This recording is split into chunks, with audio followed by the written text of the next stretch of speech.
بسم الله الرحمن الرحيم. In the name of Allah, the Beneficent, the Merciful. Assalamu alaikum wa rahmatullahi ta'ala wa barakatuh. I am back again. I've been away for a while, just been busy working in a very tough work schedule. So I had like a little days off, and after I get off work, I'm already exhausted, tired, looking like maybe like 80 years old on my feet. It's very exhausting. So I got a days off, and I will try to do my best to do one video maybe every time when I get days off. So yeah, that's what happened, and I was busy. And let's get to this video, brothers and sisters. In today's video, the video says, how beauty of Islam lead me to Islam, Muslim Revert stories. So in this video, sister is going to explain how she discovered Islam and how she become a Muslim at the end. Let's enjoy this video together, brothers and sisters. Please subscribe to the channel, like, comment, and let me know what you think. If you have any other videos to share with me, you're welcome to share. Any link that's shared in my comment section will not be available to public. I will have to go see them if you do. So, brothers and sisters, let's get to this video. Bismillah ar-Rahman ar-Rahim. Assalamu alaikum to everyone who has come to this gathering. I'm recording this in London, UK. I've been Muslim for nearly 20 years. I converted in April 1999, and I was about 26 at the time, which they say is the average age for people converting to Islam. So why I converted, I had been born into a quite secular Protestant family in the south of England, of Scots, Irish and English descent, and was growing up in 1980s UK, Margaret Thatcher as the Prime Minister, and generally a drive in the society towards materialism, self-centeredness, selfishness, grabbing money, and it was a very materialistic society.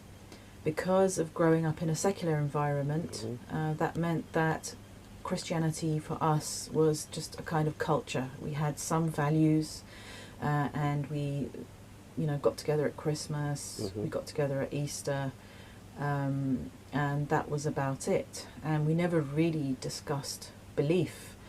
It wasn't a topic of conversation in the family. But for me, I had always felt inherently within myself that I am not of this world, that there are other worlds, there are spiritual worlds, and that we are going to eventually pass out of this world. So we did go to church when I was younger, but stopped when I was about 12 or 13.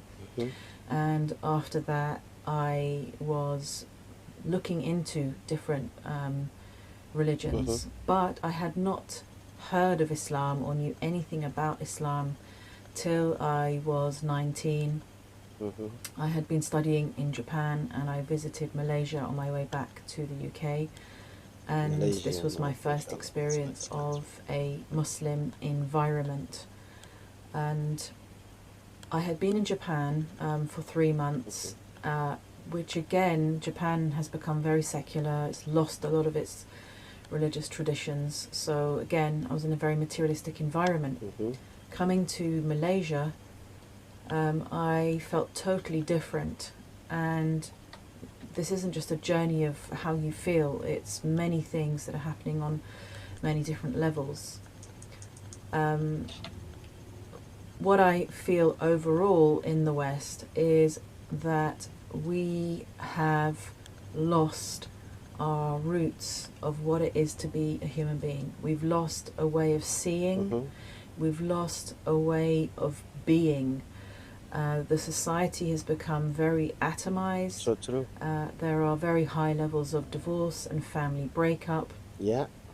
And there are no wisdom teachings. If you go to school, you go to school in order to learn a few subjects and to train in order to get a job. Next thing you know, you're having to go into a very systematized workforce. And actually, although there is meant to be freedom in the West, there is, in fact, a very specific culture that you have to fit into in order to be accepted. And a big part of that culture is drinking. And that is supposed to be the act of, you know, kind of rebellion, freedom. And I never liked drinking. I wasn't interested in drinking. I never, you know, I might have tasted it a couple of times when I was younger, and I didn't like the taste of it. My mother didn't drink for health reasons, so I grew up in a non-drinking family. I was surrounded by people who were interested in spirituality. But again, the type of spirituality that was being explored back in the 90s was sort of bits here and there. A bit of Buddhism here, a bit of Hinduism there, some crystals and some incense and that kind of thing.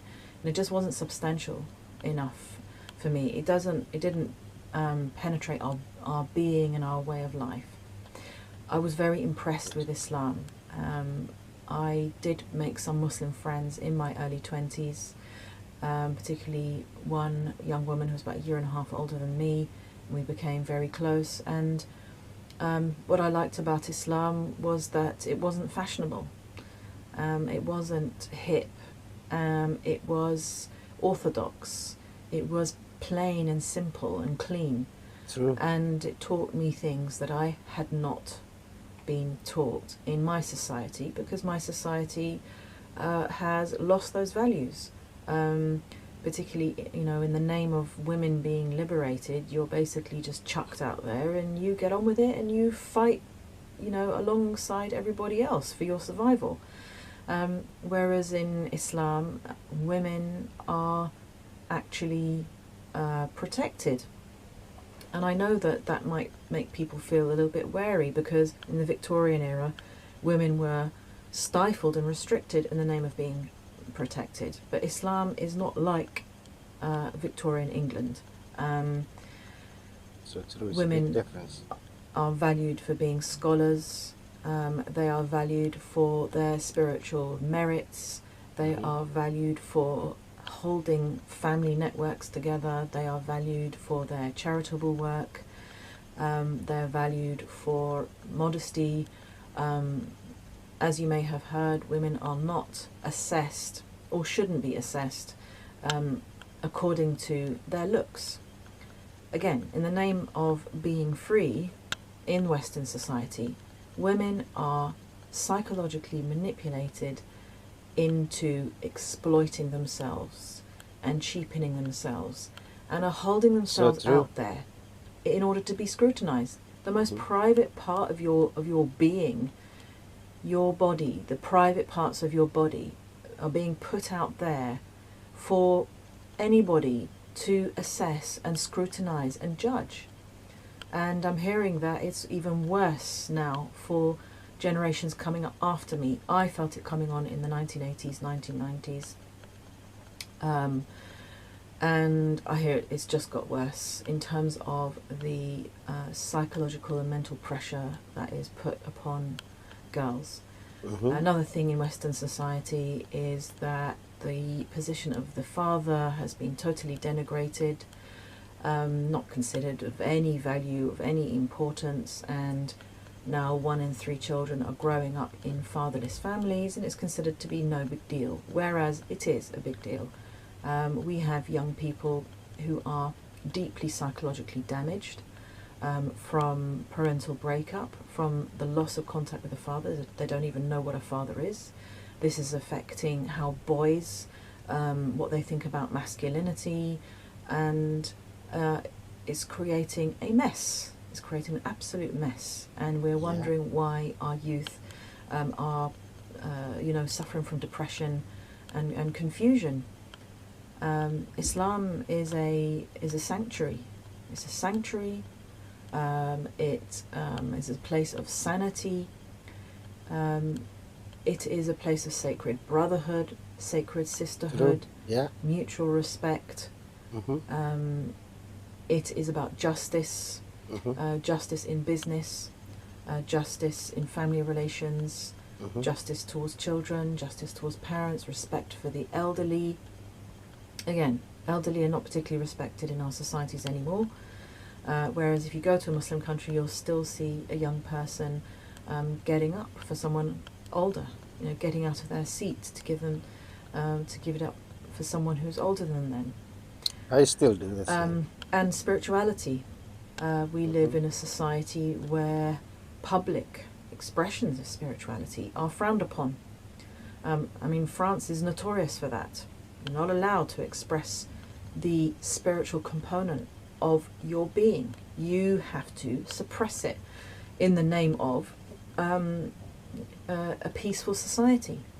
You have to basically cut out and deny a fundamental component to what you are as a human being in order to have a functioning society. And it's no coincidence that, again, French society is well known for depression, anxiety, neurosis. For me, we are fundamentally spiritual beings, and this should be at the heart of our society, not economics, not fashion, not entertainment, not just your day-to-day living, but actually the heart of the human being, the spiritual component of the human being, the soul of the human being, should be the foundation of everything. And that foundation, the soul within ourselves, connects to that which is beyond the material world, to the spiritual levels of existence that ultimately culminate in the transcendent entity that is beyond all description, which is God, Allah, the deity, as that's a translation of. So what I found with Islam is that whereas before I had been thinking from time to time about spirituality, and it had been kind of on the periphery of my life, or kind of in various different corners of my life, Islam puts the spiritual component, the divine, at the very center of your life, and then everything else radiates out from that. Or we could say, it's like a pyramidal construction with Allah at the top, deity at the top, and everything else comes in a hierarchy beneath that. And it makes sense. Allah is the ultimate reality. All other realities are lesser realities, and we are going to go back to return to that reality. Regarding life after death, which is a fundamental belief in Islam, there are so many anecdotes, so many accounts of how people have had encounters with those who have passed over into the next world, over to the other side. So many, even from people who don't believe, even from people who are atheists, they have encountered people who have passed over to the other side, and I've heard this from people from all different backgrounds, including atheists. There is some kind of existence beyond this life. I've heard disembodied conversations talking in my ear about particular situations or particular people, and I have made investigations, and I have found out that these conversations that I heard related to specific events. We are interacting on the spiritual level all the time, sometimes without even knowing it. So overall, the worldview of Islam fitted with how I felt anyway. I've always struggled with the secular culture. I continue to struggle with it because for me, doesn't make sense. Obviously, those who don't believe in God will say that religion doesn't make sense and that the concept of God is illogical. So true. Whereas I Yeah. find that considering an existence, just this material existence, as the ultimate and only existence, for me, is just not logical. And to have to live according to that belief just seems absurd to me. I can't live an absurd life. We were given this life, it's a precious gift, and we have to do what we can with it, with the best, while we're here. So I just want to say that it's given me peace. I have no regrets. It may not have been easy after converting, because number one, you automatically exclude yourself from a lot of job opportunities. If you're wearing a scarf or if you're a convert, that's a lot of job opportunities automatically denied you. And of course, you know, friends, they may be concerned, or they feel that you're not who you are anymore, and they drop you. Same with certain family members. They all distance themselves from you. And you have to weigh up your priorities. You know, if people are going to drop you, distance themselves from you, alienate you, because of the fact that you can't abide by the fake culture in which you've been brought up. If they're going to drop you because of that, then, you know, unfortunately, they're not really worth it as people to know. Very sadly, and so you continue on with your journey, and a path opens up. Allah gives you a family, a spiritual family, and there's so much in the world that needs to be done. So many people out there without families themselves, so many orphans, and a path has been opened up for me. I'm very grateful. I have thankfully been teaching, lecturing, presenting. I've been so busy since I converted, and there's so much that needs to be done. Justice needs to be fought for, campaigned for, because there's so much injustice in the world. Ultimately, also, we need to work together, everyone, on different spiritual paths. When I did come into Islam, interestingly, a whole other world opened up, which was the world of people who have their own path, who have their own religion as well. And there have been beautiful opportunities for some good conversations, even with an uncle of mine who I'm grateful to God for having given me the opportunity of having a meaningful conversation with a great uncle who I'd never really met as a child, and met him at a funeral and had a conversation with him, found out he was a Christian, practicing Christian, and we had a good conversation about what's happened to our society, where is meaning, where is value, and after that he passed away. So I'm glad that we were able to have that conversation. So this is it. I'm continuing with my work. I'm continuing with my lectures, my research, my writing, my publishing, trying to help the next generations up, because I know what a struggle it is as a young person trying to make it in this world. And we all just do our best. So thank you for listening, and inshallah, hope to see you again. Assalamu alaikum. Inshallah. Peace be upon you. Yeah, brothers and sisters, this sister explained her reversion story, and then the community and the society that she grew up within, and then, yeah, how things affected her and what made her think about something different. You know, when you are confused in the community and you don't know what to do, where to go, you know, sometimes you feel like you lost your choice and you cannot, there is no way out. So some people feel these kind of things and they try to find something different that they can rely on for their own life, or for a purpose of life. So that's exactly what she did. As we know, she talked about how UK was, how this community and society is absolutely changed. And also she talked about the alcohol, how alcohol affected the community that she was in, and then all kind of stuff. Brothers and sisters, I will continue to upload more videos as I have a time to do, because I'm working man and I have to go to work to keep the roof on my children. That's what I do uh for living. But for YouTube, it's just for entertaining people. And please subscribe to the channel, like, comment, and let me know what do you think about the video. If you have any video to react it to, you can share, as I said. And I will see you in the next video. Assalamu alaikum wa rahmatullahi ta'ala wa barakatuh.